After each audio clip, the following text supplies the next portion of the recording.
Alhamdulillahi Rabbil Alamin, wassalatu wassalamu ala nabina Muhammadin wa ala alihi wa sahbihi ajma'in, amma ba'd.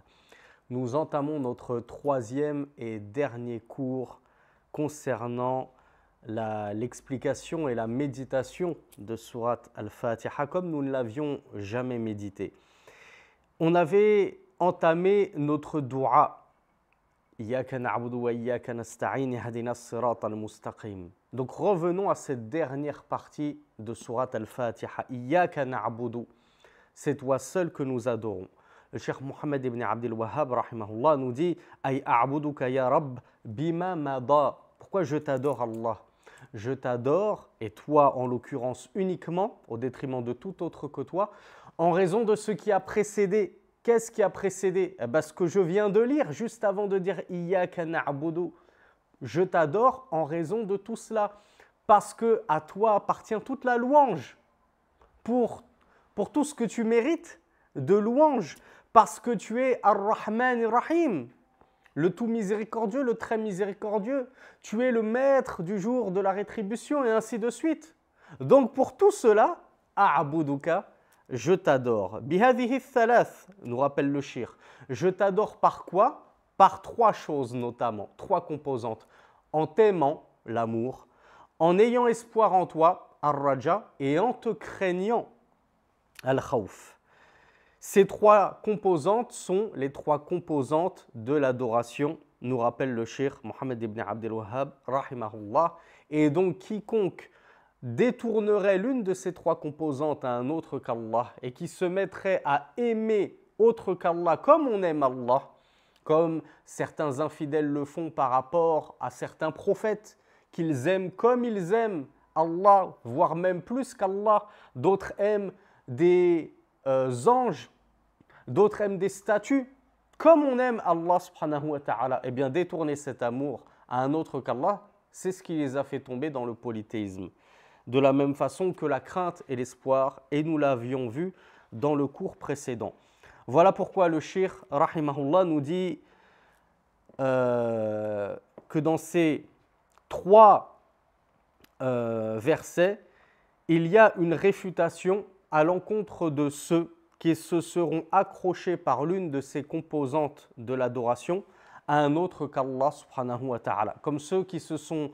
Et il y a également une réfutation envers ceux qui s'accrochent à Allah seul, certes, mais par le biais d'une seule composante de l'adoration, comme nous l'avions vu dans le cours précédent. Ceux qui vont adorer Allah uniquement par amour, comme les soufis, cette sourate les réfute. Ceux qui vont adorer Allah Azza wa Jal uniquement par crainte de son courroux et de son châtiment, comme les Khawarij, cette sourate les réfute. Ceux qui vont adorer Allah subhanahu wa ta'ala uniquement par espoir, sans le craindre, comme les Murji'a. Cette sourate les réfute. Donc on voit que il y a dans la sourate Al-Fatiha, pour celui qui la médite à sa juste valeur, une réfutation d'un grand nombre de sectes de l'islam et de sous-sectes qui rentrent dans ces trois principales sectes s'affiliant à l'islam. Dans notre parole, Iyyaka na'budu wa iyyaka nasta'in, c'est toi seul que nous adorons et c'est de toi seul dont nous cherchons le secours. Le cheikh nous dit fiha tawhid al-uluhiyya wa tawhid al-rububiyya.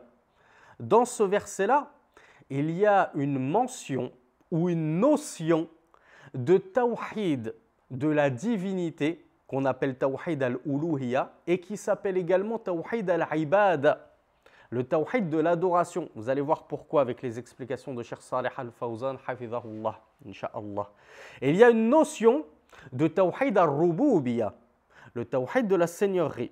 En effet, iyyaka na'budu fiha tawhid al-uluhiyya. Dans notre parole, c'est toi seul que nous adorons. On est en train de toucher pleinement au tawhid d'al-uluhiyya, de la divinité. Pourquoi? Cheikh Salih Al-Fawzan nous explique, le tawhid de la divinité, c'est le tawhid de l'adoration. Qu'est-ce que ça veut dire tawhid de l'adoration? Ça veut dire que ton adoration à toi, elle doit être uniquement, c'est là qu'on voit la notion de tawhid, l'unicité. elle doit être uniquement vouée à Allah seul. Ce n'est rien d'autre que ça, monothéiser Allah subhanahu wa ta'ala dans sa divinité. Ça veut dire que tes actes à toi, tes adorations à toi, elles doivent avoir un seul et unique destinataire, c'est Allah subhanahu wa ta'ala. Donc tu ne les donnes à nul autre que lui. Donc c'est ça le tawhid al-uluhiyya. Ce n'est rien de plus difficile que ça. Et tu le mentionnes 17 fois par jour si tu es un pratiquant de la prière, je l'espère. Iyyaka na'budu. Donc, ô Allah, je te voue un monothéisme dans mes actes d'adoration. Dans mes actes d'adoration, je suis purement monothéiste. Je ne t'associe en cela, dans mes adorations, rien ni personne. Donc, vous voyez que Tawhid al-Uluhiyya, comme nous l'explique Cheikh Fawzan, il va toucher aux actes du serviteur. Tandis que Tawhid al-Rububiyya, quelle est la différence? Tawhid al-Rububiyya, c'est le Tawhid de la seigneurie. C'est-à-dire que là, ça ne concerne plus que Allah subhanahu wa ta'ala, le Seigneur. Lui, en tant que Seigneur, ses actes à lui, ils sont uniques. Nul ne peut apporter les mêmes actes que lui. Nul ne peut faire les mêmes actions que lui. Allah subhanahu wa ta'ala n'a aucun semblable, ni dans son être, son essence, al-dhat, ni dans ses noms, ni dans ses attributs, et donc ni dans ses actes. La création d'Allah subhanahu wa ta'ala, nul ne saurait créer en dehors d'Allah subhanahu wa ta'ala. Et ainsi de suite. Donc dans les actions d'Allah subhanahu wa ta'ala, af'alur Rabb, les actes du Seigneur, nous allons le monothéiser en affirmant, en proclamant et en croyant totalement qu'il est le seul en cela, qu'il est le seul dans ses actes et ses agissements, et qu'il est donc par conséquent le seul Seigneur. Donc vous voyez comme le monothéisme en réalité, il embrasse et il épouse plusieurs catégories de choses. Voilà pourquoi il convient de bien méditer et de bien comprendre ce qu'est en réalité le monothéisme.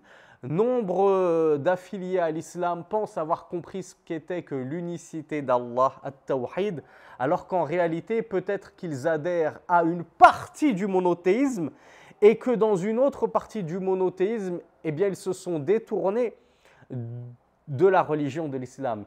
Ils pensent être de parfaits monothéistes parce qu'ils prétendent qu'il n'y a d'autre créateur qu'Allah.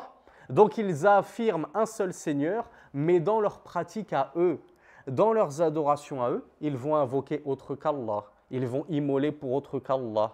Alors que ceci touche également pleinement au monothéisme et au tawhid. Donc vous voyez, Iyyaka na'budu wa iyyaka nasta'in, on a les deux composantes parmi les trois du monothéisme. La troisième étant le monothéisme d'Allah dans ses noms et ses attributs. C'est le seul qui est en droit de s'appeler ainsi. Ar-Rahman, Ar-Rahim, Al-Malik et ainsi de suite. De même que dans ses attributs, on a dit dans ce qui définit Allah et qui le caractérise, nul ne lui est semblable. Il est donc unique et seul en cela. Alors on a vu Iyyaka na'budu, Tawhid al-Uluhiyya, c'est assez clair, c'est toi que nous adorons, donc toutes nos œuvres te sont vouées. Et Iyyaka nasta'in, où est-ce qu'il est le Tawhid al-Rububiyya, Tawhid de la Seigneurie? Bien, Cheikh Fawzan Hafidhahullah nous dit parce que nasta'in, nous cherchons le secours, nous cherchons l'aide auprès de toi seul.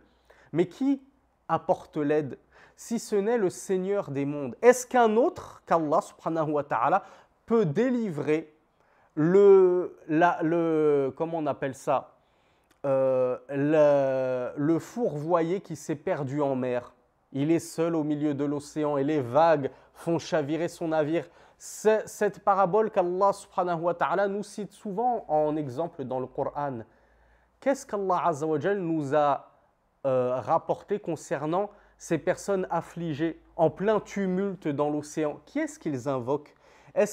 C'est polythéiste pourtant, en temps normal ils sont polythéistes, mais lorsqu'ils se retrouvent perdus en pleine mer avec leur navire qui chavire et qu'ils n'ont plus personne à qui se raccrocher, si ce n'est Allah subhanahu wa ta'ala, qui est-ce qu'ils invoquent pour les délivrer de cette épreuve immense?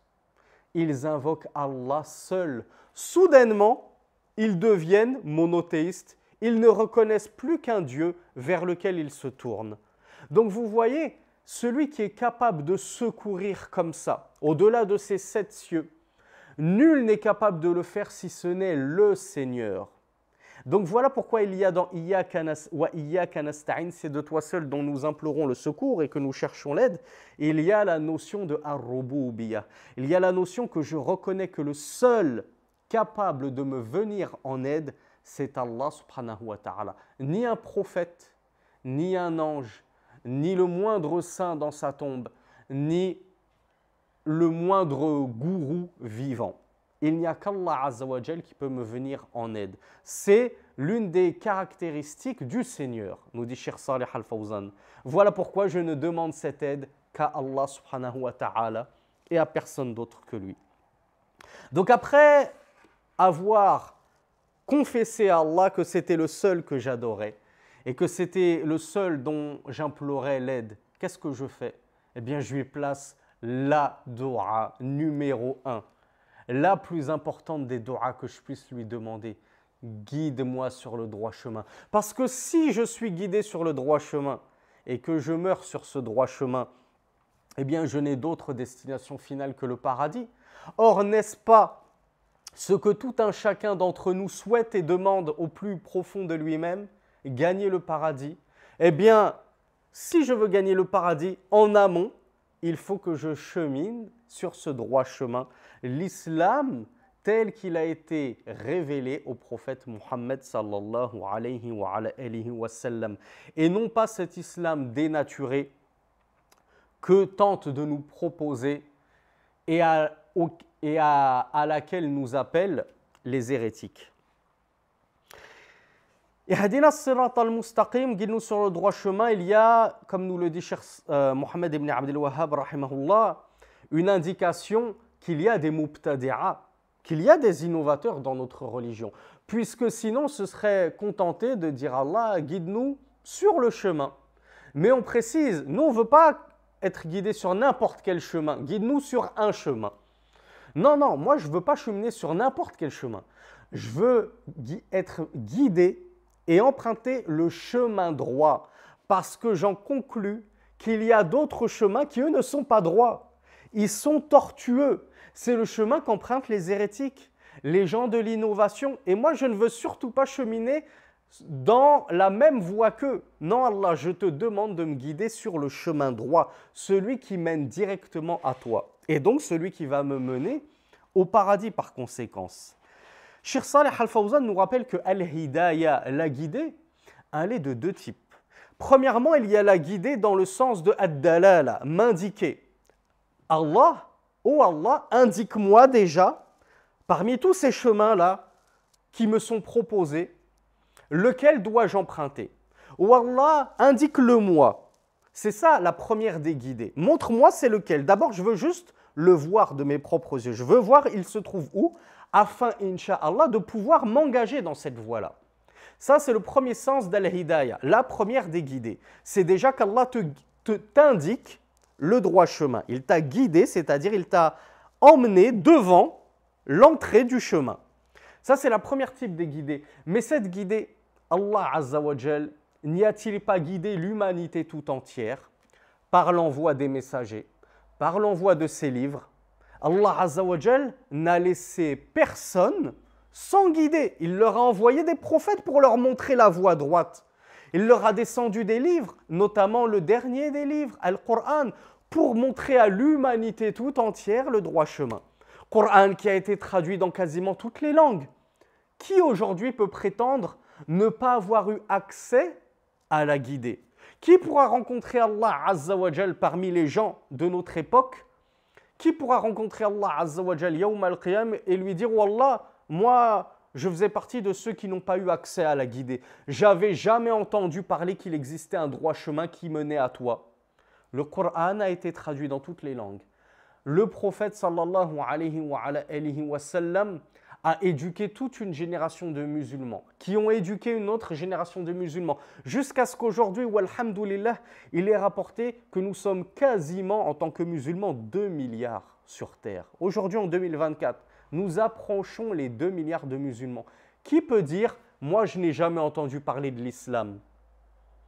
Si réellement une personne qui vivrait dans la forêt amazonienne coupée du monde n'a réellement jamais entendu parler de l'islam, alors c'est un autre sujet qu'on étudie dans les livres de Tawhid. Mais là, en l'occurrence, pour parler de la majorité des gens sur Terre, la majorité des gens en Chine n'ont jamais entendu parler d'islam, la majorité des gens en Inde, la majorité des gens sur le continent américain, sur le continent africain, sur le continent, je ne sais plus comment il s'appelle, le continent, l'Océanie, avec l'Australie, etc. Ces gens-là, qui va nous faire croire qu'ils n'ont jamais entendu parler du Coran, entendu parler du prophète Mohammed sallallahu alayhi wa sallam.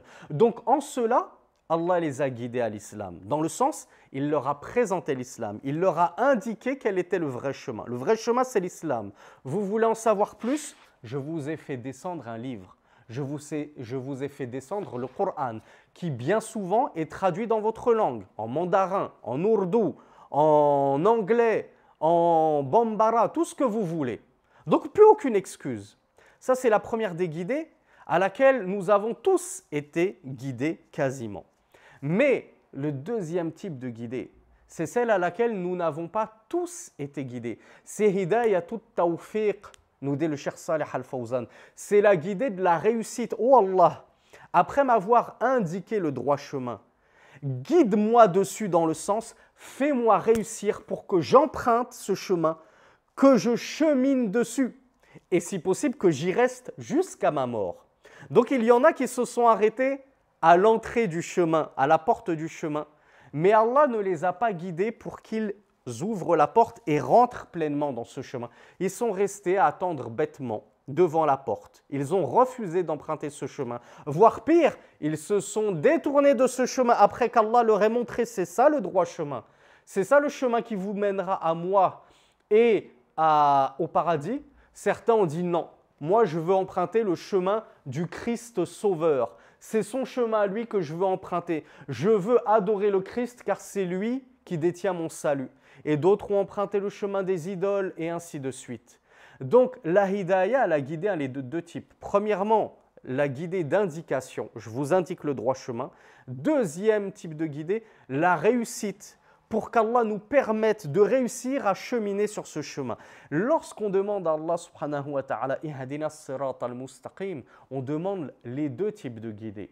Et la deuxième est encore plus importante que la première. Ça ne fait pas tout d'avoir trouvé le droit chemin au milieu de tous ces chemins. Le plus important, c'est ensuite d'y adhérer, de cheminer dessus. Donc on demande, oh Allah, je sais que l'islam c'est la vérité. Nombre de kuffars dans mon entourage, que je connais personnellement et que vous connaissez très sûrement, vous disent, on est convaincu que l'islam c'est la vérité, mais je ne sais pas pourquoi, on n'arrive pas à y adhérer. On aimerait se convertir, mais je ne sais pas, il y a quelque chose qui nous bloque. Ces gens-là, ils ont eu la première guidée, ils savent quel est le droit chemin, mais ils n'ont pas eu la deuxième guidée, c'est-à-dire la guidée de la réussite, parce qu'ils n'ont pas embrassé pleinement le chemin de l'islam. Ils ne veulent pas mettre leurs deux pieds dessus et marcher tout au long de ce chemin qui les emmène vers Allah subhanahu wa ta'ala. Eh bien, nous, dans nos prières et dans la récitation d'Al-Fatiha, nous demandons à Allah subhanahu wa ta'ala qu'il nous accorde le succès non seulement de cheminer sur ce chemin droit, mais en plus d'y rester cramponné. Ça ne fait pas tout d'avoir cheminé un temps, un laps de temps, une année, 30 ans sur ce chemin pour au final dévier du chemin droit et emprunter un autre chemin. Non, nous on demande à Allah subhanahu wa ta'ala, fais-nous nous cramponner et nous attacher jusqu'à y mordre à pleine molaire sur ce chemin, afin qu'on meure sur ce chemin et qu'on te rencontre en ayant rendu l'âme sur ce chemin. Ne fais pas guider nos cœurs après nous avoir guidés, comme on le trouve également dans Sourate Al-Imran. Concernant les deux derniers versets, non pas celui, c'est-à-dire le chemin de ceux qui ont encouru ta colère, et de ceux qui se sont égarés. Le Cheikh Mohammed ibn Abdel Wahhab nous dit qu'il y a plusieurs fawaïd, plusieurs choses, plusieurs enseignements à tirer des deux derniers versets, c'est-à-dire guide-nous sur le droit chemin. Le chemin de ceux que tu as comblés de tes bienfaits, non pas celui de ceux qui ont encouru ta colère et des égarés. Premièrement, on trouve dans ces deux derniers versets que les gens sont de trois catégories.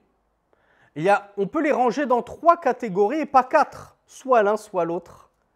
Première catégorie, al-mun'am alayhi. Ceux qui ont été comblés par les bienfaits d'Allah subhanahu wa ta'ala. Deuxième catégorie, al-maghdub alayhi. Celui qui a encouru la colère de son Seigneur. Troisième catégorie, l'égaré. Celui qui s'est égaré du droit chemin, qui a emprunté un autre chemin que celui de la vérité. Alors le shir nous dit al-maghdub alayhim ahlu ilmin laysa ma'ahum amal. Qui sont ceux qui ont encouru la colère d'Allah? On a vu dans le cours précédent qu'il s'agissait, selon la majorité des exégètes, des juifs, al-Yahoud. Mais Cheikh Mohammed ibn Abdel Wahhab nous dit en réalité c'est plus large que ça.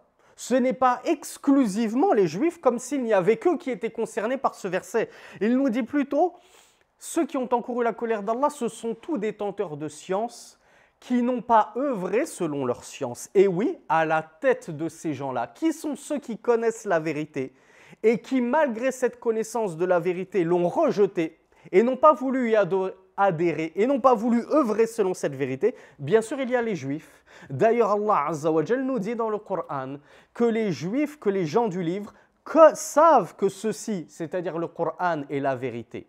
Mais ils se sont détournés de Muhammad sallallahu alayhi wa sallam et de l'islam. Et ils sont restés dans leur pseudo-judaïsme. Ils n'ont pas voulu quitter leur religion pour adhérer au monothéisme véritable qui était proposé par le prophète Muhammad sallallahu alayhi wa sallam. Donc les juifs et tous ceux qui auront cheminé sur le même chemin qu'eux, qui est le chemin de « j'ai la connaissance », je sais que l'islam, c'est la vérité. Je sais que le Coran est tellement miraculeux qu'il ne peut provenir d'autre que le Seigneur des mondes. Je sais que Muhammad sallallahu alayhi wa sallam était un prophète de vérité et non pas un imposteur. Mais je ne veux pas embrasser cette religion de l'islam. Je préfère rester dans le christianisme. Elle est beaucoup plus simple, cette religion. Elle me facilite tout. Je n'ai pas besoin de faire ci, je n'ai pas besoin de faire ça. Je ne suis pas obligé de faire ci, je ne suis pas obligé de faire ça. Et ainsi de suite. Donc vous voyez que quiconque connaît la vérité mais ne veut pas œuvrer en fonction de cette vérité, il rentre dans ce verset et il n'y a pas que les juifs. Ad-daloun, les égarés. Oui, on a vu qu'à la tête de ces égarés, il y a les chrétiens, c'est eux qui sont principalement visés par la fin de Surat al-Fatiha. Mais pas que. Tous ceux qui auront agi comme les chrétiens, qui sont-ils? Le shir nous dit hum ahlu ibada laysa ma'aha ilm. Ce sont ceux visés à la fin de la sourate Al-Fatiha, ce sont les gens adeptes de l'adoration d'un Dieu, que ce soit qu'ils prétendent adorer le Père, qu'ils prétendent adorer Allah, qu'ils prétendent adorer ce que vous voulez. Ils adorent, mais sans science. Il y a certains chrétiens, vous savez que les chrétiens aussi comptent d'ailleurs, selon le témoignage du prophète sallallahu alayhi wa sallam, 72 factions. Les chrétiens se sont divisés en 72 sectes. Parmi ces sectes, vous allez entendre des chrétiens qui vous disent « Nous sommes les vrais chrétiens parce que nous reconnaissons que Jésus est un prophète et qu'il n'est pas le Fils de Dieu. » Ils s'innocentent d'attribuer à Allah un fils. Est-ce qu'on va dire eux, ce sont des monothéistes? Non.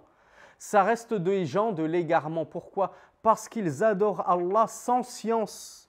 Pour adorer Allah, on ne l'adore pas n'importe comment, à notre sauce, selon ce qui nous paraît être juste. On doit chercher comment adorer Allah. Donc il nous faut la science. Et la science tout entière, elle est contenue dans Al-Qur'an, was-Sunnah. Tu ne pourras jamais accéder à Allah sans science. Et tu ne pourras donc jamais accéder à Allah et à la vérité sans méditer le Qur'an, sans t'attacher à la Sunnah. Si tu veux arriver jusqu'au bout du chemin qui est Allah, sans emprunter le chemin du Coran, forcément que tu n'arriveras pas au bout du chemin et tu ne rencontreras jamais Allah, tu ne le trouveras pas. Parce qu'Allah ne se trouve qu'au bout du droit chemin. Si toi tu décides d'emprunter un autre chemin, Et donc adorer Allah subhanahu wa ta'ala selon ce que t'inspirent tes passions, etc. Tu verras qu'à l'issue et au bout de ce chemin se trouve un diable qui appelait à lui et à le suivre dans l'égarement. Donc, lorsque nous demandons à Allah de nous guider sur le droit chemin et non pas le chemin de ceux qu'il a comblés de ses bienfaits et non pas de ceux qui ont encouru sa colère ou des égarés, les égarés, ce ne sont pas que les chrétiens. Oui, à la tête des égarés, il y a les chrétiens, mais rentrent dans les égarés tous ceux qui tentent d'adorer Allah subhanahu wa ta'ala, mais sans science. Qui va rentrer là-dedans? Eh bien, parmi certains affiliés à l'islam, nous avons les mubtadi'a, les innovateurs qui pensent pouvoir adorer Allah subhanahu wa ta'ala par le biais d'innovations sur lesquelles ils ne reposent sur aucune preuve. Allah Azza wa Jalla n'a fait descendre aucune preuve validant ces innovations. Donc vous êtes en train d'adorer Allah sans science. Donc vous êtes égarés. Vous ne cheminez pas sur le droit chemin. Et nous avons très peur pour vous qu'Allah Azza wa Jalla guide sur le droit chemin quiconque est sincère et le recherche véritablement.